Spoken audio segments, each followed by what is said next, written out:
Vous êtes en train de suivre Nyota Télévision. Madame, Monsieur, bonsoir et bienvenue à cette édition du journal qui retient au sommaire la rentrée scolaire 2015-2016 aura bel et bien lieu ce lundi 7 septembre. Une rentrée que les syndicats d'enseignants du Congo a conditionnée par certains préalables, notamment la majoration de salaire des enseignants, des réclamations qui ne sont souvent pas honorées selon une certaine opinion. Kamina n'a jamais été envahi par les éléphants, contrairement à ce qui a été diffusé comme information par certains médias de ce coin. Un éclaircissement donné par les responsables de l'environnement et des lycéennes au ministre provincial de l'environnement lors de son passage dans ce territoire des Kamina. Voilà tout pour les titres. Une fois de plus, bienvenue à tous à votre journal.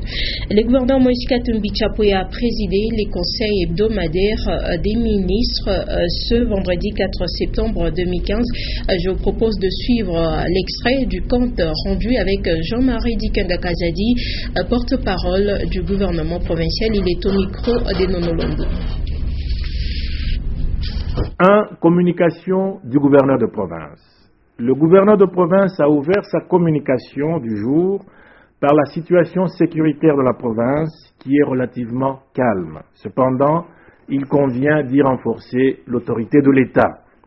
L'autorité provinciale est revenue sur le respect strict des dispositions relatives à l'expédition des affaires courantes en cette période de transition, dispositions prises par les autorités compétentes nationales. Dans le même registre, le gouverneur de province a souligné la nécessité de relancer le gouvernement de la République pour le paiement régulier de la rétrocession et a invité la direction des recettes du Katanga à mobiliser davantage les recettes afin de faire face aux différents engagements. Poursuivant son intervention, le gouverneur de province a recommandé la mise en place d'une commission chargée d'évaluer les mesures d'encadrement des enfants en rupture de lien familial. Le gouverneur de province a également évoqué l'audience accordée au vice-président de la CNI en séjour à Lubumbashi. Il a ensuite fait état des démarches entreprises auprès de l'autorité de l'aviation civile suite à sa décision portant interdiction des vols à destination des aéroports privés en dehors de ceux de Dikulushi et de Fungurome. L'autorité provinciale a par la suite parlé de l'inauguration d'un nouveau centre de santé à Kapolo-Égard ce jeudi 3 septembre 2015. Pour terminer, le gouverneur de province a invité les membres du Conseil des ministres à maintenir l'ardeur au travail jusqu'à la remise et reprise avec les gouverneurs qui seront élus à la tête des nouvelles provinces issues du démembrement de la province du Katanga. 2. Appui aux travaux de finissage de la construction du centre de santé de Musompo à Kolwezi. Dans son exposé, le ministre provincial de la Santé a fait état de la nécessité de rendre opérationnel le centre de santé de Musompo situé à 12 km de Kolwezi. Considérant l'impact social de ce centre en cette ère de santé excentrique, qui de plus a bénéficié pour sa construction de l'appui financier de la coopération technique belge et du gouvernement provincial bien sûr, le Conseil des ministres a décidé de débloquer les fonds nécessaires pour rendre cette structure sanitaire opérationnelle. 3. Examen du rapport d'audit des péages du Katanga. Le ministre provincial des Finances a fait état de la difficulté relevée entre l'embellie constatée dans le secteur minier depuis 2011 et la progression des recettes des péages routiers qui n'a pas suivi la même tendance. Une mission d'audit a ainsi été diligentée auprès des sociétés impliquées dans le péage routier et qui a relevé certains dysfonctionnements dans la gestion des droits de péage. Après débat et délibération, le Conseil des ministres a décidé de saisir les responsables des dites sociétés pour certaines dispositions pratiques à prendre en vue d'améliorer la gestion des droits de péage. Voilà, vous allez suivre l'intégralité de ce compte rendu après ce journal dans une page magazine. Et on ouvre le chapitre consacré à l'enseignement primaire, secondaire et professionnel, la majoration de salaire, la mécanisation des nouvelles unités et la récupération des omis sur le listing des payes. C'est entre autres les préalables posés par les enseignants pour l'année scolaire 2015-2016. Ceci vient d'une assemblée générale du CIECO. Cette position à quelques jours de la rentrée nécessite une analyse vu que c'est chaque année que les enseignants font les mêmes réclamations. Édouard Pankou. La rentrée scolaire 2015-2016 pointe à l'horizon et toutes les batteries sont mises en marche, et du côté du gouvernement et celui des responsables de l'enseignement primaire, secondaire et professionnel. Les enseignants ont convenu d'accueillir les élèves le 7 septembre, tout en posant quelques préalables, notamment la majoration des salaires d'ici le 30 octobre, la mécanisation des nouvelles unités, la récupération des omis sur le listing des payes et l'amélioration du système de bancarisation. La question qui mérite d'être posée est celle de savoir pourquoi attendre seulement la rentrée scolaire pour faire mention de toutes ces revendications. Et la réaction du gouvernement va-t-elle soulager les parents qui supportent en grande partie l'enveloppe salariale des enseignants? La réponse est tout de suite non. Il va sans dire que c'est devenu une routine. Et chaque année, à pareille circonstance, les enseignants font entendre leur voix. Ils menacent de boycotter la rentrée. Et une fois la machine décollée, on ne sait plus l'arrêter. Alors les parents vont continuer à se saigner à blanc pour assurer la paie du personnel enseignant malgré la conjoncture. Et les responsables de l'EPSP le savent. Et justement, à l'approche de la rentrée scolaire 2015-2016, le maire a pris la résolution de mettre en garde les opérateurs d'école qui obligent les parents à acheter les fournitures scolaires dans les écoles. Jean-Oscar Sangouza Motunda milite pour une rentrée apaisée. Il a instruit le sous-préfet de Lubumbashi Centre pour que les écoles ne s'adonnent pas au commerce au lieu d'enseigner. Je vous propose de suivre ce propos recueilli pour vous par Maurice Mazel. Rentrée de classe est prévue pour ce lundi 7 septembre 2015. Ce que je voudrais rappeler à tous les parents de Lubumbashi d'envoyer les enfants à l'école. Dès ce lundi. Donc, pour envoyer les enfants. Il ne faut pas laisser les enfants chômer à l'école. Il faut les envoyer.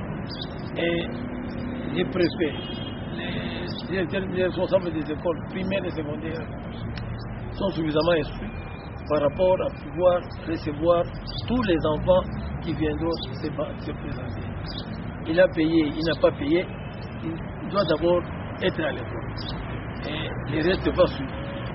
C'est ce que je voudrais rappeler à tous les parents de Lubumbashi d'envoyer les enfants à l'école.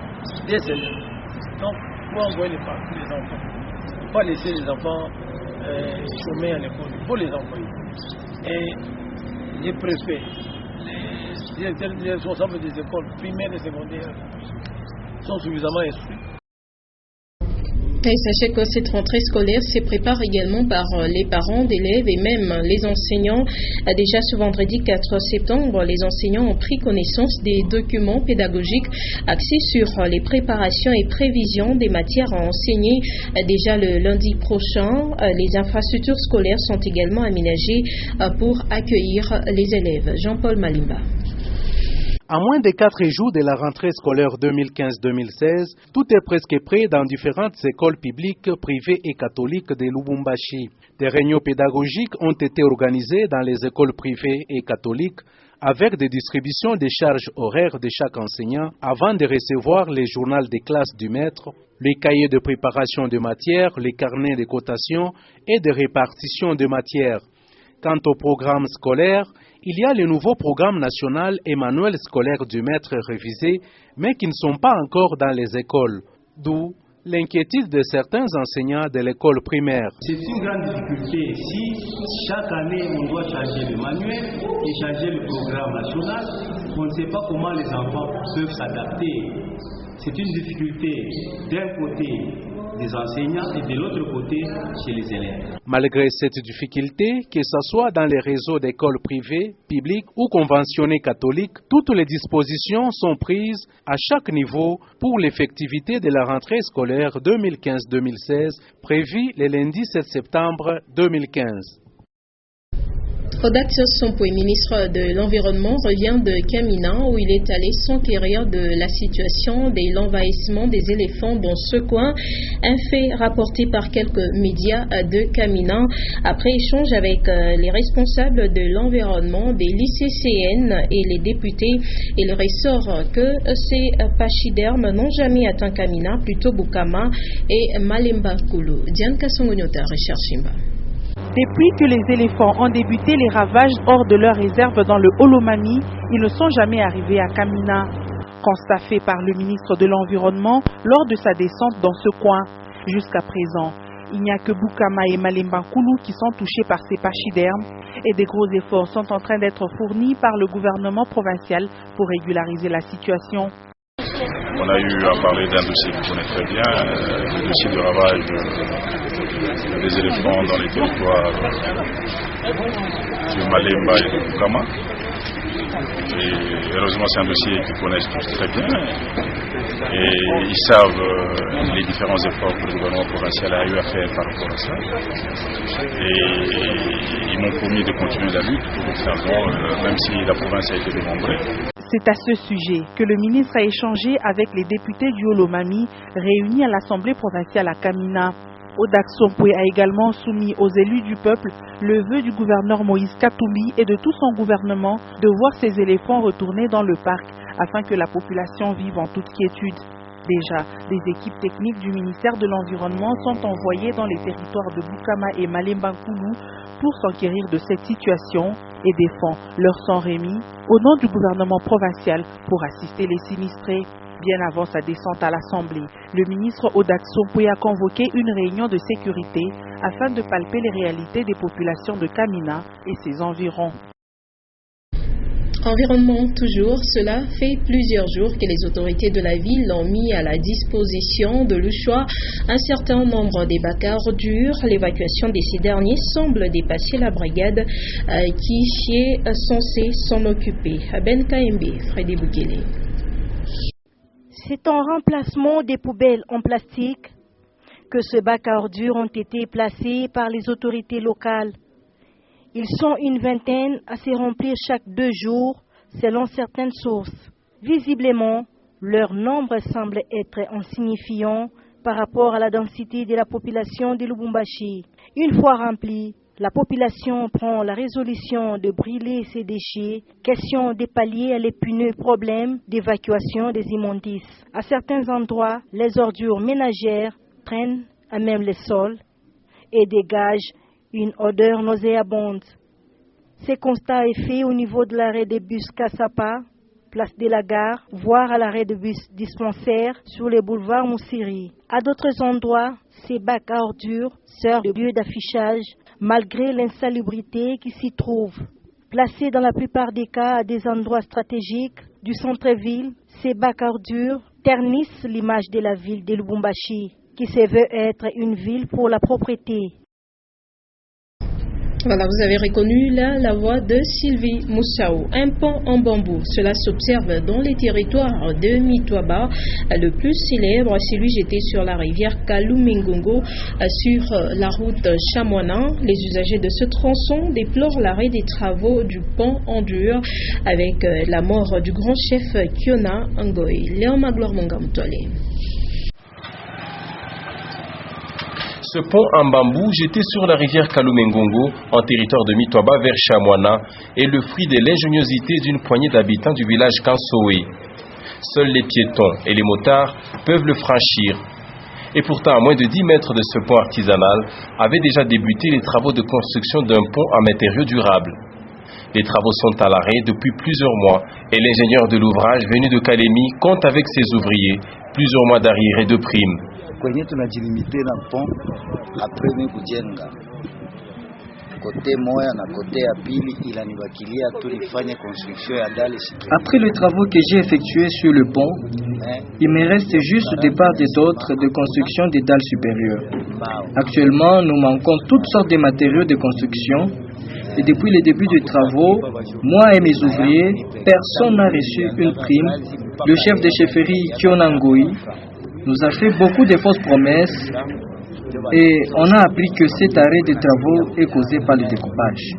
tunapata habari asema kuko deja mambo ya decoupage ndio banaarete ile makuta aina yako, c'est pour cette raison anashindwa kutumikisha kilalo. Avec l'achèvement de ce pont en dur, le groupement de Kionangoy et une bonne partie du territoire de Mitwaba ne seront plus enclavés et les produits vivriers en grande quantité vers Kisele pourront inonder les marchés de Mitwaba. Et un silence des cimetières règne depuis plus de 15 ans au barrage de Moubalé, situé à environ 25 km des Mitwaba Centre.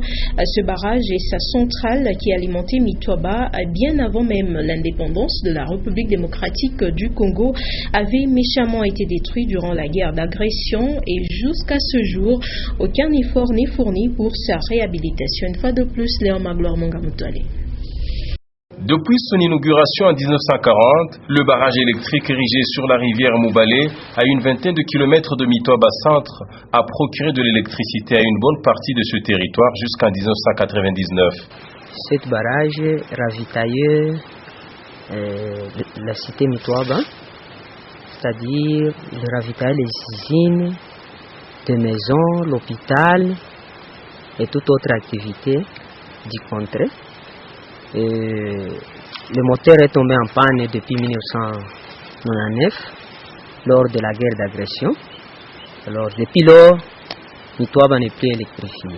Depuis donc la mise à sac de cet ouvrage, tout Mitwaba et ses environs se contentent des groupes électrogènes et autres panneaux, surtout aux heures vespérales. Et jusqu'ici, l'on ne connaît pas des estimations chiffrées nécessaires pour que le barrage et la centrale de Moubalé tournent à nouveau, car personne ne s'intéresse à la chose. Voilà, madame, monsieur, c'est la fin de cette édition du journal. Tout juste après, nous allons vous proposer 2 pages magazine. La première en rapport avec ce conseil hebdomadaire de ministres provinciaux qui s'est tenu ce vendredi 4 septembre 2015. Et la deuxième page magazine, ce sera en rapport avec le tournoi de fraternité. Voilà, vous allez suivre les détails. C'est fini avec cette édition du journal, mais je vous rappelle quand même ses principales articulations avant de nous quitter. La rentrée scolaire 2015-2016 aura bel et bien lieu ce lundi 7 septembre 2015, une rentrée que les syndicats d'enseignants du Congo a conditionnée par certains préalables, notamment la majoration de salaire des enseignants, à des réclamations qui ne sont souvent pas honorées selon une certaine opinion. Kamina n'a jamais été envahi par les éléphants, contrairement à ce qui a été diffusé comme information par certains médias de ce coin. Un éclaircissement donné par les responsables de l'environnement et des lycéennes au ministre provincial de l'environnement, Odax Sompoué, qui s'était rendu dans ces territoires des Kamina. Merci donc à vous de nous avoir suivis. Retrouvez à 23h Patricia Naismo-Okadea pour la toute dernière édition du journal en français sur Nyota Télévision. Très bonne suite de programmes sur nos antennes.